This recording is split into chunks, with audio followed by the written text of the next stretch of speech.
السلام علیکم ورحمۃ اللہ وبرکاتہ نحمده ونصلي على رسوله الكريم اما بعد فاعوذ باللہ من الشیطان الرجیم بسم اللہ الرحمن الرحیم وَلَقَدْ أَرْسَلْنَا رُسُلًا مِّن قَبْلِكَ وَجَعَلْنَا لَهُمْ أَزْوَاجًا وَذُرِّيَّةً صدق اللہ العظیم۔ معزز علماء اکرام اور میری ماؤں بہنوں، میں مکتبہ عائشہ کی ایک طالب علم آج کی اس محفل میں جس عنوان پر لب کشائی کرنا چاہتی ہوں وہ ہے شادی کی رسمات اور فضول خرچی۔ رسم و رواج نے مار دی بے شمار بیٹیاں، رسم و رواج نے مار دی بے شمار بیٹیاں، اب تو اس رواج سے ہے بیزار بیٹیاں۔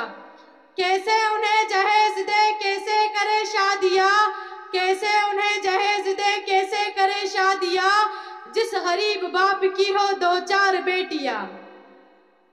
محترم حضرات، ہمارے پیارے نبی صلی اللہ علیہ وسلم ساری دنیا کے رسول بن کر تشریف لائے۔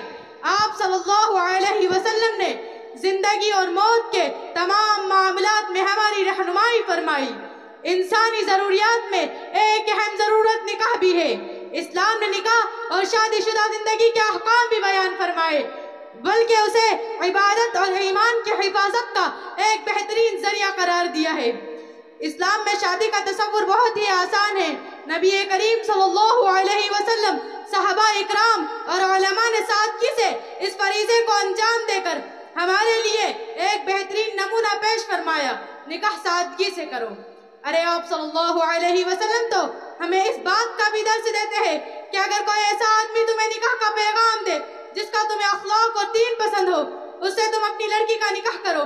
لیکن افسوس صد افسوس، موجودہ زمانے میں ہم نے نکاح جیسی سنت کو حرام رسم و رواج اور ناجائز پابندیوں اور فضول خرچوں سے مشکل بنا دیا ہے۔ شادی بیاہ کو مشکل بنانے والے کچھ رسم و رواج ہی ہے۔ محترم حضرات، ہمارے معاشرے میں منگنی کے نام پر پرتکلف دعوتوں پر لاکھوں لاکھوں روپے خرچ کر دیے جاتے ہیں، اور اگر لڑکی کا باپ اس پرساختہ معیار پر نہیں اترتا تو اسے رشتہ داروں برادری والوں کے تانوں کے ساتھ ساتھ منگنی توڑ دینے کی دھمکیاں سننی پڑتی ہے۔ محترم حضرات، دن تاریخ مقرر کرنے کے لیے لوگوں کے مجمع اکٹھے ہوتے ہیں اور قورمے بریانی کی دعوتیں لازمی سمجھے جانے لگی ہے۔ یہی نہیں، دن تاریخ مقرر کرنے کے لیے 100 لوگ جمع ہوتے ہیں جنہیں بغیر کھانا کھلائے بھیجنا ناک کٹانے کے برابر ہوتا ہے۔ اور اب لوگ شادی ہال سے بینکٹ ہال کی طرف منتقل ہونے جا رہے ہیں، جس نے اخراجات میں اضافہ کر دیا ہے۔ معزز سامعین اکرام، باراتیوں کی تعداد تو اللہ اکبر، لڑکی کے باپ کی حیثیت نہ ہوتے ہوئے بھی ہزاروں کی تعداد میں لے کر شادی ہال میں لایا جاتا ہے۔ ارے مسلمانوں، سن لو، نکاح کے لیے تعداد کی ضرورت نہیں ہے، نکاح تو 5 لوگوں میں بھی پڑھایا جا سکتا ہے۔ نکاح کے لیے ضروری ہے دلہا دلہن مولوی اور 2 گواہوں کا ہونا۔ نکاح کے لیے ضروری نہیں دلہے کے دوستوں کا ہونا، نکاح کے لیے ضروری نہیں پڑوسیوں کا ہونا، نکاح کے لیے ضروری نہیں رشتہ داروں کا ہونا، نکاح کے لیے ضروری ہے 5 لوگوں کا ہونا۔ محترم حضرات، ان سب رسموں کے بعد بے خدا رسم جیسی جوتا چرائی رستہ روکائی سے دلہے کی جیب صفائی کی جاتی ہے۔ یہ حقیقت بھی کسی سے پوشیدہ نہیں۔ ان سب رسموں میں فضول خرچی کے ساتھ ساتھ شرم و حیا کا جنازہ نکالا جاتا ہے۔ اللہ اکبر، ایک ہی اسٹیج پر لا کر دلہا دلہن کو بٹھا دینا، مجھے بتاؤ اسلام نے اس کی اجازت دی ہے؟ نکاح ہو گیا تو دلہا اپنی دلہن کو دیکھ سکتا ہے، لیکن اس کا نکاح پورے محلے کے ساتھ نہیں ہوا کہ تیرے دوست بھی دیکھے، تیرے رشتہ دار بھی دیکھے، تیرے پڑوسی بھی دیکھے، تیرے ساتھ کام کرنے والے بھی دیکھے۔ ارے مجھے بتاؤ تو صحیح، کیا اس کا نکاح سب کے ساتھ ہوا ہے جو سب کے لیے محرم ہو گئی؟ سب کے سامنے بے پردہ اس کو لا کر کھڑا کر دیا گیا۔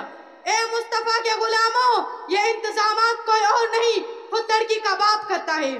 میں کہتی ہوں لڑکی والوں کو لڑکے والوں سے ڈیمانڈ کرنی چاہیے کہ ہم نے تمہاری ہر خواہش کو پورا کیا۔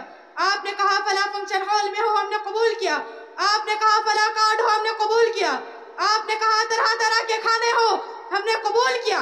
لیکن تمہیں بھی ہماری ایک بات ماننی ہوگی، ہم ایک ہی اسٹیج پر لا کر تمہارے بیٹے اور اپنی بیٹی کو نہیں بٹھائیں گے۔ ہم عورتوں کا انتظام الگ کریں گے، ہم مردوں کا انتظام الگ رکھیں گے۔ ہم تمہارے بیٹے کو الگ بٹھائیں گے اور اپنی بیٹی کو الگ پردے میں بٹھائیں گے۔ یہ ہونا چاہیے تھا، اس طرح ڈیمانڈ کرتا، لیکن لڑکی کا باپ بھی اپنی شان دکھانے کے لیے ایسے انتظامات کو قبول کر لیتا ہے اور اپنے مہنگے فنکشن ہال کی وجہ سے لڑکی کو لا کر اسٹیج پر بٹھایا جاتا ہے. لڑکی کے پاس کوئی پردہ نہیں, کوئی نقاب نہیں, کوئی چادر نہیں. لڑکی بے پردہ آ کر سب کے سامنے کھڑی ہو گئی. اگر گھونگھٹ بھی ہے تو تھوڑی دیر کے لیے, تھوڑی دیر میں وہ گھونگھٹ بھی ہٹ جائے گا, ہاتھ پیر بھی ہلیں گے, کپڑے بھی اوپر نیچے ہوں گے, پیٹھ بھی دکھائی دے گی. اللہ اکبر, بے غیرتی اور بے حیائی کا جنازہ ایسا نکالا جائے گا. وہی اسٹیج پر کھڑی ہو کر لڑکی کی سہیلیاں مذاق کرنا شروع کریں گی, لڑکے کے دوست مذاق کرنا شروع کریں گے. آپس میں کتنی دوستیاں ہوں گی, آپس میں کتنے فون نمبر ایکسچینج ہوں گے. ارے مجھے بتاؤ تو صحیح, ہم اپنی بیٹی کا نکاح کرا رہے ہیں یا ہم نے کوئی حرام کاری کا اڈا سجایا ہوا ہے؟ اے مسلمانوں, ہم نے دیکھا ہوگا جب بیٹی کا نکاح ہوتا ہے تو ویڈیو شوٹنگ والے کو بلایا جاتا ہے, اور ویڈیو شوٹنگ والے کو کسی دلہے سے کم عزت نہیں دی جاتی. عورتوں میں کوئی آئے یا نہ آئے, ویڈیو شوٹنگ والے کو باقاعدہ لے جایا جاتا ہے. ارے دلہا اپنی دلہن کا چہرہ بعد میں دیکھتا ہے, پہلے ویڈیو شوٹنگ والا اس کا چہرہ دیکھ لیتا ہے. دلہا اپنی دلہن کو بعد میں لے کر جاتا ہے, پہلے ویڈیو شوٹنگ والا اسے لے کر جاتا ہے, اور اس کے جسم کا, اس کے حسن کا معائنہ کرنے کے باقاعدہ ویڈیو شوٹ کرائی جاتی ہے. یہ ہر کوئی دیکھتا ہے لیکن کسی کی زبان نہیں کھلتی کہ روک دے. لڑکی خاموش کھڑی ہے. ویڈیو والے نے کہا گھونگھٹ اٹھا دو تو لڑکی نے اٹھا دیا, ویڈیو والے نے کہا گھونگھٹ ڈال دو تو لڑکی نے ڈال دیا. جیسے جیسے ویڈیو والا کہتا ہے ویسے ویسے دلہن کرتی ہے. ارے مجھے بتاؤ تو صحیح ایسا ہوتا ہے کہ نہیں ہوتا؟ ارے نکاح کس سے, اطاعت کس کی, نکاح کس سے, گھونگھٹ اتارا کس نے؟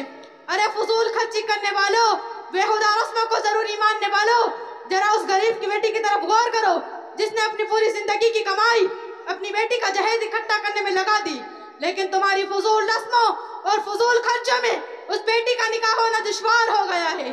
اے مصطفیٰ کے غلاموں, تمہیں تو یہ ہونا چاہیے تھا کہ تم سنت پر عمل کرتے, سنتی طریقوں سے نکاح کرتے. آخر میں یہی کہوں گی کہ اللہ تعالیٰ مجھے اور آپ کو سنتی طریقے سے نکاح کرنے والا بنا دے, آمین. نکاح کرو ایسی سادگی کے ساتھ, نکاح کرو ایسی سادگی کے ساتھ جیسے حضرت فاطمہ کا نکاح ہوا حضرت علی کے ساتھ. وآخر دعوانا ان الحمد للہ رب العالمین. السلام علیکم ورحمۃ اللہ وبرکاتہ.